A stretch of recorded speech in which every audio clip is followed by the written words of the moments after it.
Hello campers, we're going to take a look at East Bearskin Lake National Forest Campground in northeast Minnesota. East Bearskin Lake is about a 30-minute drive up the Gunflint Trail from Grand Marais. You can see it right up here. Okay, before I give you a drive-through tour of the campground showing all the campsites, let's take a look at some other things that you have available. For example, you are very close to the Bearskin Lodge, and you are able to enjoy some of the amenities, not all of them, of the lodge and being close. A few miles down the road on Gunflint is a trail center where you has a restaurant and a very basic store and even gas. Another thing that's really nice about East Bearskin, it's a nice lake. It's not real wide, and so it doesn't get real rough. Good for kayaking and canoeing. There is a waterfall river down the lake called Crocodile River and Falls, which is nice to visit. And the fishing is one of the high points of East Bearskin. The fishing is very good. Pike, bass, and walleye are things that I have caught and have done very well. So now let's take a look at the actual campground.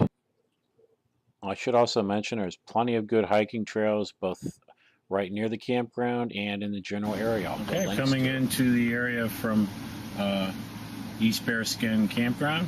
And you come to this, and there's a good lake access, like a boat ramp to the right. Very easy to use. I used it last year when I did not have a site with good water access. Just drove my kayak there, and it worked good. And then you go left into the campground.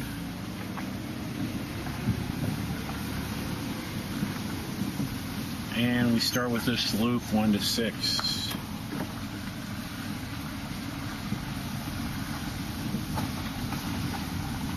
Okay, site 1, very small. You could get a small RV, but it's really more of a tent site.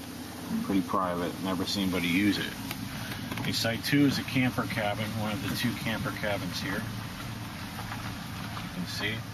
Decent water access, not great, but halfway decent. And we come to site 3. This is where I'm staying this year. This is the best site, I think, in the place. It's not perfect. I give it 5 stars, but it's not level. It's not really level, and it's kind of small. But you do have a great view of the water, and you have an excellent place to launch a canoe, a private beach, and a nice place to tie hammocks, which I'll show you what I did there. So that's site 3. Okay, and there's site 3.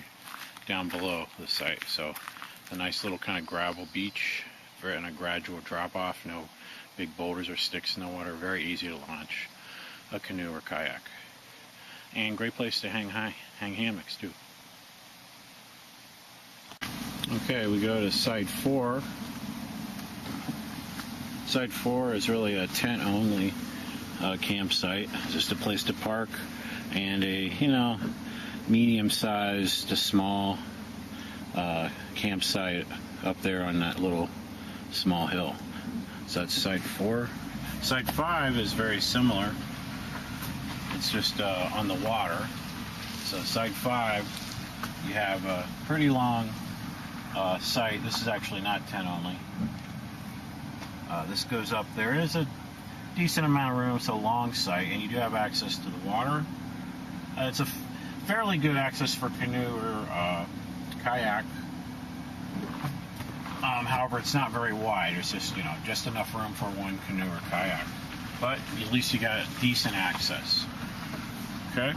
This is site 6. Site 6 is a tent only. So that goes up there into that little hill, and that's tent only. That's very private, extremely private. Fairly small site for a tent, but enough room for a tent. And again, it also has water access, a decent little access to launch a kayak or canoe. Not really big, but a good access point. Site 7, you can see right here. Room for a camper. Not a very big site, but enough room for a camper, but you can't really set up a screen house or anything. Private. They're all pretty private at this. And the bathroom goers right here, one of the restrooms. There's several. Okay, and over here, site 8. Okay, again, site 8. Fairly narrow and small. Now, you can get a trailer in there, but you don't have like room to set anything else up. So that's site 8.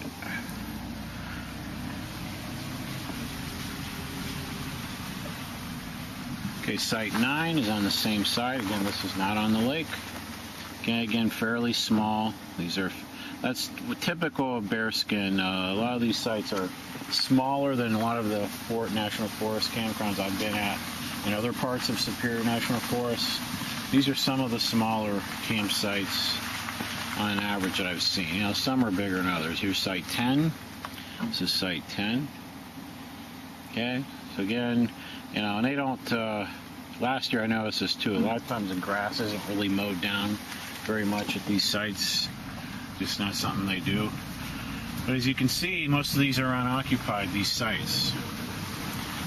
It's a Friday early evening. Site 11. This is site 11. So again, kind of like site 10.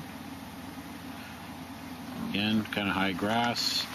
Doesn't look real level to me, except right maybe in front here for a trailer. I wouldn't want to go to the back.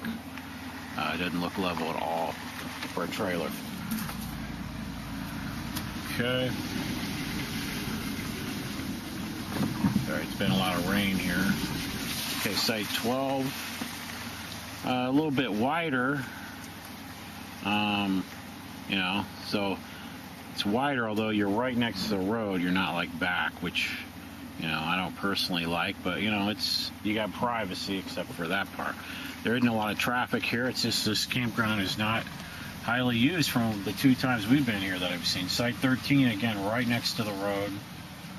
Very small. You have to have a real small camper for that. That's probably more a tent. Okay, site 14. That's a little bit farther back in there. Doesn't look real level to me unless you're kind of more on the left. So, you know, this is better for a tent. I mean, you could do a trailer or RV, but, you know, wouldn't be ideal. So that's 14. And then you have a restroom right past that. Alright, site 15. Okay, site 15. As you can see, it kind of goes up in there a little ways. There's really no trail or water access. Well, there is a trail right here, so this is water access. So you do have some water access, although it could be very narrow.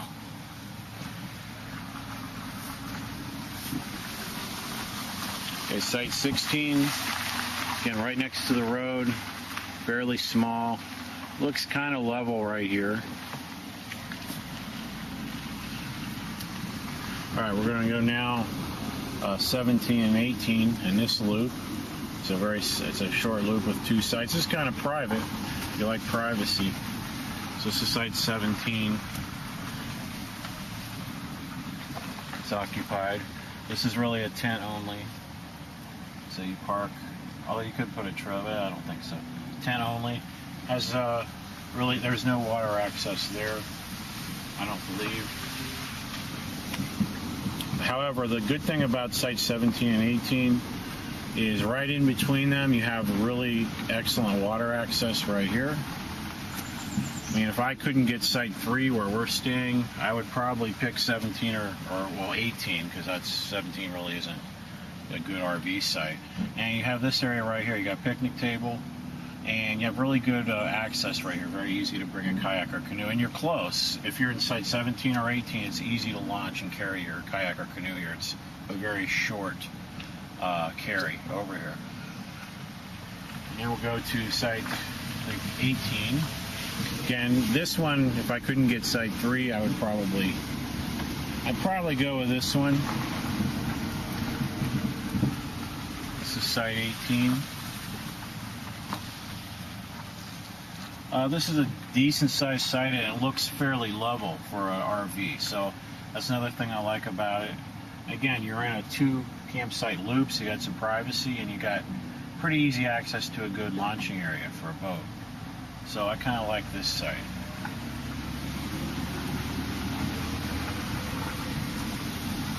Alright, now we'll go to the other loop.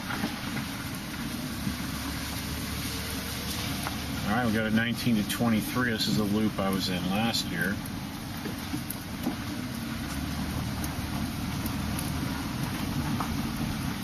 Okay, site 19.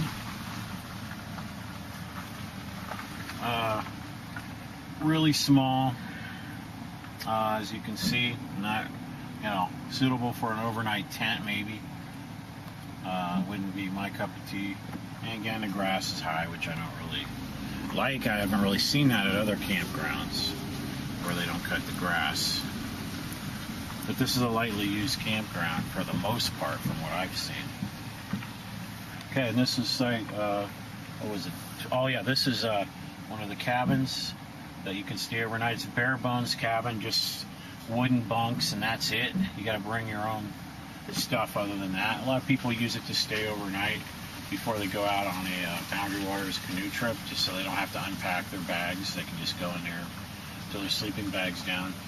But you can stay there multiple nights, and that does have decent, I'd just say fair water access. That's what I would say. All right, this is where we were at last year. This is site 21. Technically, this has water access.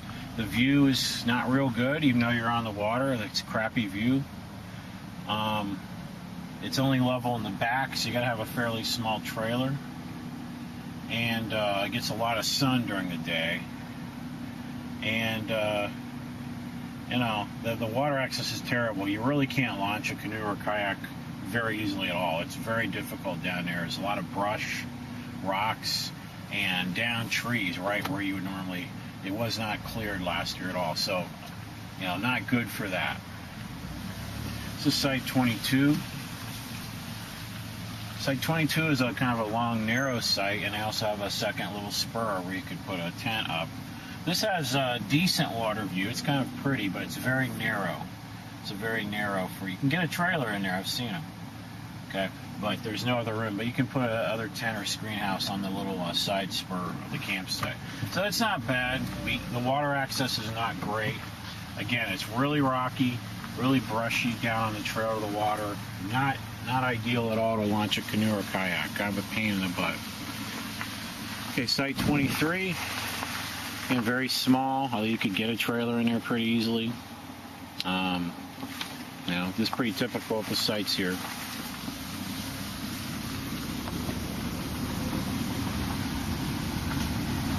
Okay, we'll go to the last loop.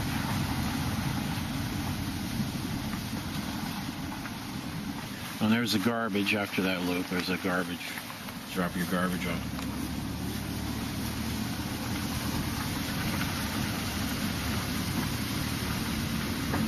Okay.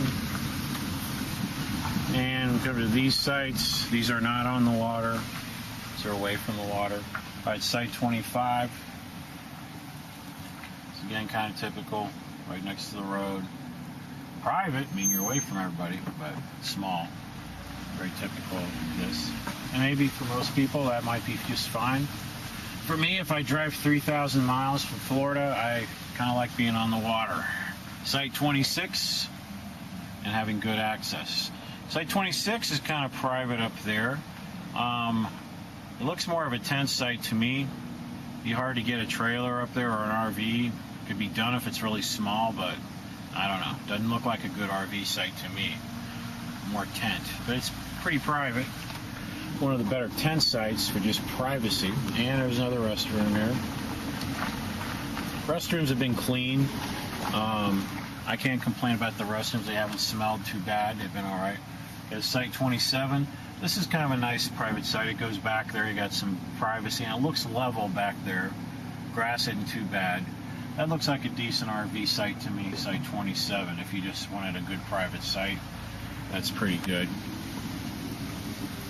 Okay, site 28. You could park an RV there.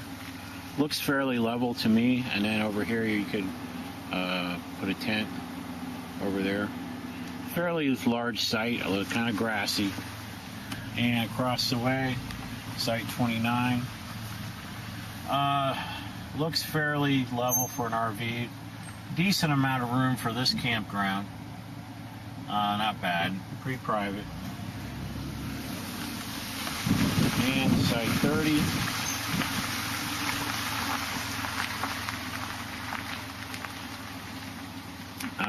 Really needs mowed. A lot of room, looks really only good for a tent site way in the back there.